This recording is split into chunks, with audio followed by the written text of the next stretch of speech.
Hello guys. आज मैं बताने जा रही हूँ हिंदी भाषा का विकास क्रम। तो इसको हम लोग जैसे ऑब्जेक्टिव के लिए नेट के तैयारी में हम लोग कर सकते हैं हिंदी भाषा का विकास क्रम। तो देखते हैं आगे। हिंदी भाषा का इतिहास लगभग 1000 साल पुराना माना गया है। संस्कृत भारत की सबसे प्राचीन भाषा है, जिसे आर्य भाषा या देव भाषा भी कहा जाता है। जैसे हिंदी का भाषा जो है, हिंदी भाषा का इतिहास बहुत क्या है, बहुत हज़ारों साल क्या है, पुराना है। संस्कृत भारत की सबसे प्राचीन भाषा क्या है, आर्य भाषा या देव भाषा। इसे हिंदी में क्या बोला जाता है, आर्य भाषा या देव भाषा। हिंदी इसी आर्य भाषा की संस्कृत उत्तराधिकारी मानी जाती है। हिंदू वस्तुतः फारसी भाषा का शब्द है, जिसका अर्थ है हिंदी का या हिंदी से संबंधित। हिंदी शब्द की निष्पत्ति सिंध से हुई है, क्योंकि ईरानी भाषा में स को ह बोला जाता है। इस प्रकार हिंदी शब्द वास्तव में सिंधु शब्द का प्रतिरूप है। कालांतर में शब्द संपूर्ण भारत का पर्याय बनकर उभरा। इसी हिंदी से हिंदी शब्द बना। हिंदी भारतीय परिवार की आधुनिक काल की प्रमुख भाषाओं में से एक है। भारतीय आर्य भाषाओं का विकास क्रम इस प्रकार है: संस्कृत, पाली, प्राकृत, अपभ्रंश, हिंदी व अन्य आधुनिक भारतीय आर्य भाषाएं। हिंदी का जन्म संस्कृत के ही कोख से हुआ है, जिसके 3500 से अधिक वर्षों के इतिहास को निम्नलिखित 3 भागों में विभाजित करके हिंदी की उत्पत्ति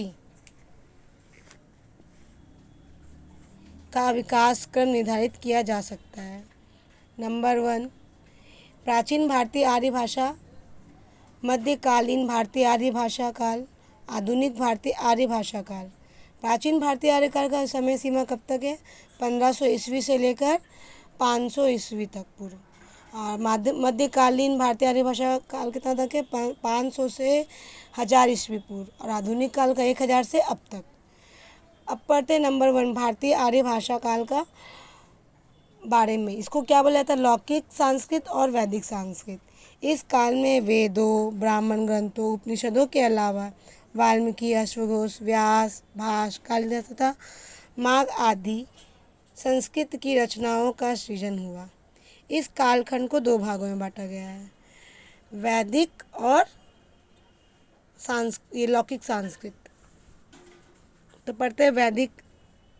वैदिक का समय है 1500 से 1000 ईस्वी पूर्व।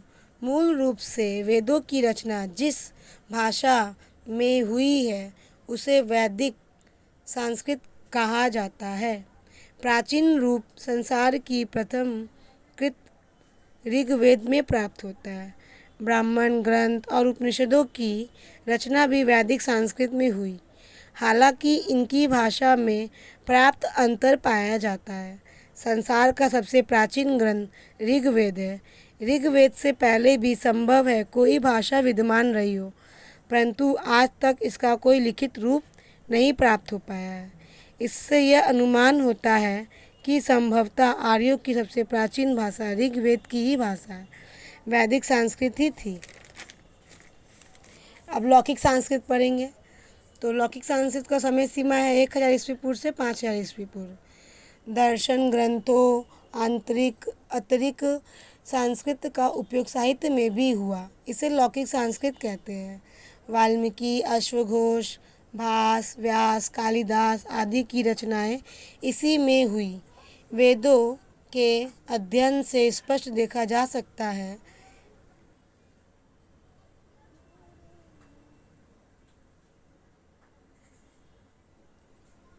कि कालांतर में वैदिक संस्कृत के स्वरूप में भी बदलाव आता चला गया।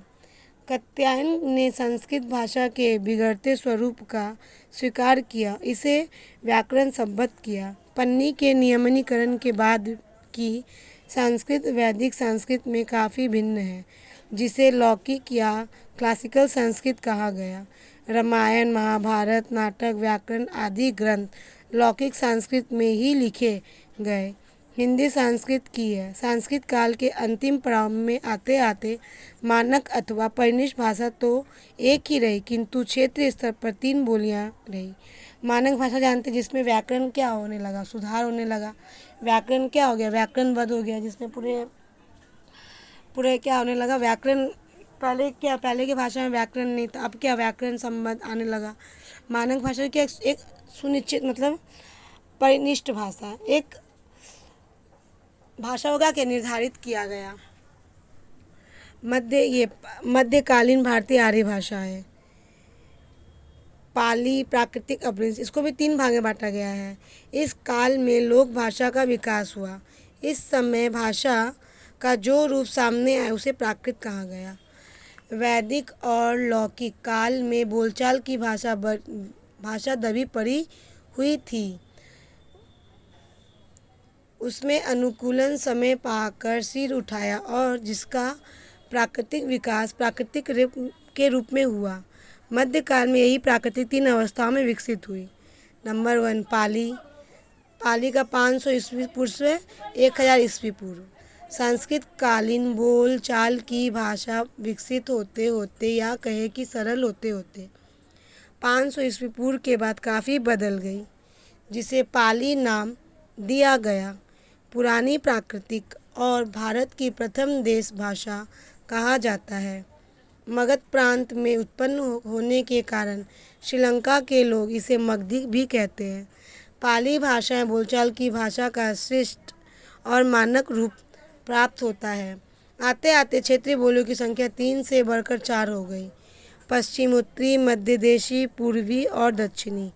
प्राकृतिक तक आते आते यह बोलचाल की भाषा और परिवर्तित हुई तथा इसको प्राकृतिक की संज्ञा दी गई। क्षेत्रीय बोलियों की संख्या कई थी, जिसमें सरसेनी, पिचासी, बचाल, महाराष्ट्री, मगधी और अर्धमगधी आदि प्रमुख है। भाषा विज्ञानों ने प्राकृतिक के 5 प्रमुख भेद स्वीकार किए हैं। नंबर 1, सोरसेनी का सूरसेन, जो मथुरा के आसपास के मध्य देश की भाषा है, जिस पर संस्कृत का प्रभाव है। पिचासी कहाँ बोले जाते हैं, सिंध में, महाराष्ट्री, ये महाराष्ट्र में, मगधी मगध में, अर्धमगधी जिसे ये कौशल प्रदेश की भाषा जैन साहित्य में प्रयुक्त है। अपभ्रंश 500 ईस्वी पूर्व से 1000 ईस्वी पूर्व। भाषा की दृष्टि से अपभ्रंश भारतीय आर्य भाषा के मध्यकाल की अंतिम अवस्था है, जो प्राकृतिक और आधुनिक भाषा के बीच स्थित है। कुछ दिनों बाद प्राकृतिक में भी परिवर्तन हो गया और लिखित प्राकृतिक का विकास रुक गया, परंतु कथित प्राकृतिक विकसित अर्थात परावर्तित होती गई। लिखित प्राकृतिक के आचार्यों ने इसी विकासपूर्ण भाषा का उल्लेख अपभ्रंश नाम से किया है। इन आचार्यों के अनुसार अपभ्रंश शब्द का अर्थ बिगड़ी हुई भाषा थी। अपभ्रंश के निम्नलिखित 7 भेद स्वीकार किए गए, जिनसे आधुनिक भारतीय भाषाओं व उपभाषाओं का जन्म हुआ।